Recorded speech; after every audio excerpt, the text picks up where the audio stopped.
Morning, everyone. Pinball here. Happy Monday, if you can say that. Here we are, 1 week out from the election. Well, basically a week and a day. But as I'm betting all of you are pretty much in the same situation I am, it's all your conversations seem to be going on around what's going to happen in the election and what you're doing to prepare yourself to be ready for it. So today I kind of wanted to touch on a topic that is very pertinent to some people and maybe not so much to others, but depending on where you live, I guess, more or less. We've seen on the news, seen on some of the other channels here, and talking to some of the people online, some of the other prepping channels. Alaska Prepper standing outside, heavy coat on, it's snowing. I guess Minnesota and Magic Prepper up there in North Dakota, they've got buried in snow. So kind of the question I wanted to bring up to everybody this time is, what are you doing to heat your house in the case of SHTF, I guess, for lack of anything else? I'm here in Tennessee, okay? It'll get cold, not nearly as cold as what these guys have. I mean, we'll get down in the 30s sometimes. We'll get an inch or two of snow a year. But I've still got to concern myself with, staying warm. Down in the 30s, down in the 40s in the house, that's cold, okay? Certainly not zero like it is in, some places, or, 30 below like it is in others. So what are your options for staying warm should the power go out, okay? Some people have fireplaces. That's fabulous. Okay, that'll heat you up, provided, of course, you've already cut enough wood, because you have to have seasoned wood. You really can't be burning, snow-covered, wet, freshly cut trees. All it's going to do is smoke, and that's not going to do you any good either. Have you got some sort of backup system in place? Maybe an indoor kerosene or propane or butane space heater of some sort. Those could be very beneficial. Now, if you're looking at getting one of those, please, please, please make sure you get one that is for use indoors, okay? Every year, there's stories about people who use some of these campfire heaters, see those tall things with the helmet on top or whatever, and they'll try to bring it in the house. And every year you hear stories about people that died from carbon monoxide poisoning. So if you're going to have one of those, make sure they are rated to be used indoors. Okay. One thing you absolutely do not want to do, don't try to turn on your oven and open the door and figure, oh, that'll heat the house. No, that'll do two things. That will cause carbon monoxide, which will kill you, and it'll burn down your house, which will kill you, okay?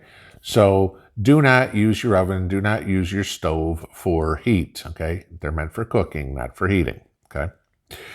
So, what sort of alternative heat source do you have? Is it wood? Is it kerosene? Is it propane? Is it butane? Whatever it is. There's plenty of those that you can find.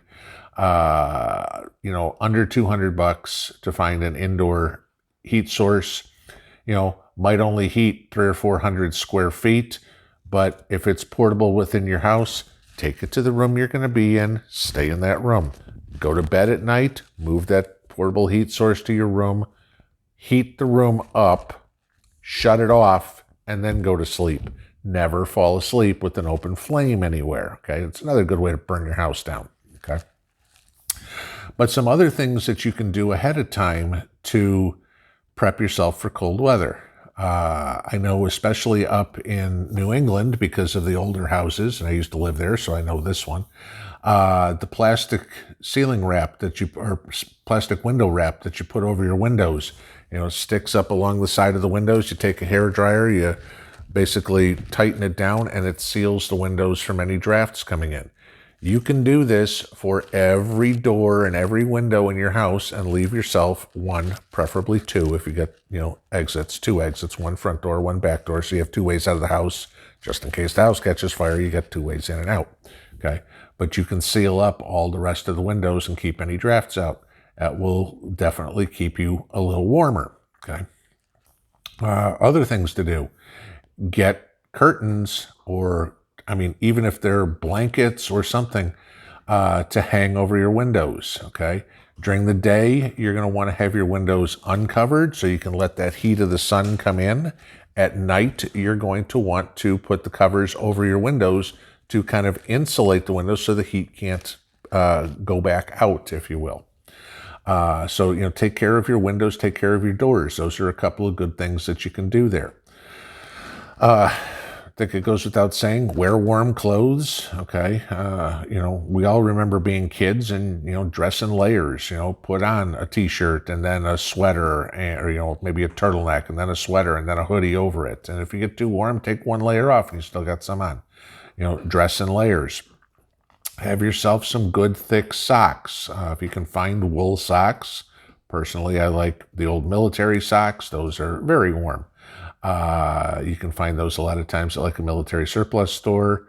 Try to find them new. Obviously, I don't want to wear somebody else's socks, but things there. Go to your local Goodwill, Savers, St. Vincent de Paul, whatever it would be, local thrift store, and see if you can find, old quilts or something that are cheap, something that you can wrap yourself up in and keep warm. Blankets are going to be very important. Okay. If you're inside, that's wonderful. Cotton quilts are going to work great. If you're going to be outside for any reason, find yourself wool blankets. Again, I'll say go to the military surplus store. The advantage of wool blankets is they're waterproof. Okay. So if you're out there and it's cold and wet, you can wrap that up and the moisture is not going to go through the wool blanket and get you cold. You don't want hypothermia. Okay.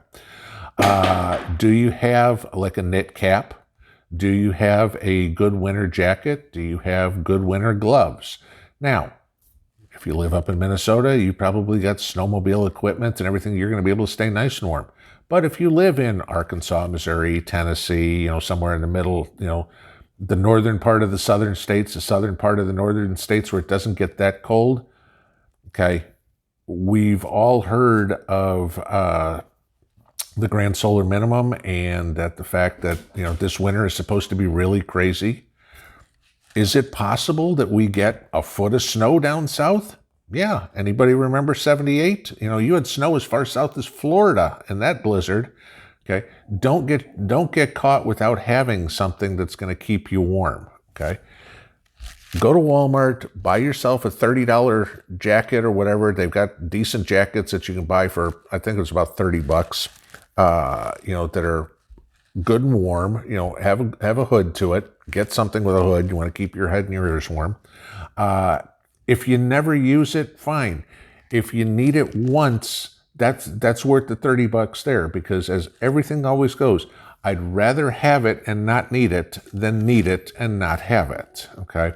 So think about some of this stuff, about staying warm, about how to cover your windows, about how to heat your house, ask questions, look this up. People are going to have different ideas. There's going to be ways to do it. But with winter coming, and God knows what's going to happen, if the grid goes down, I've got, an electric fireplace. That does you no good if you got no electricity, if you got a heat pump, does you no good if you got no electricity. Your furnace does you no good if you don't have electricity. The fans, it's like, oh, it runs on gas. No, the fans run on electricity. That's how the air gets through the house. If you've got no electricity, you've got no heat. So, hopefully you have a fireplace. That would be the best case scenario. But if you don't, find some way to heat your house safely. That's the big key. Okay. Make sure you can stay warm. This is one of those things to prep now, because as soon as that first snowstorm hits, the winter coats are gone. We've all been to the stores before, and as soon as Christmas is over, here it is, it's January, there's 2 feet of snow on the ground in New England, and they've already got the bathing suits out on the racks at the stores because, get ready, buy your stuff now for summer. Guess what? Now, before it gets cold, is the time to buy yourself for winter. So get what you need now while you can. Stay warm, stay safe.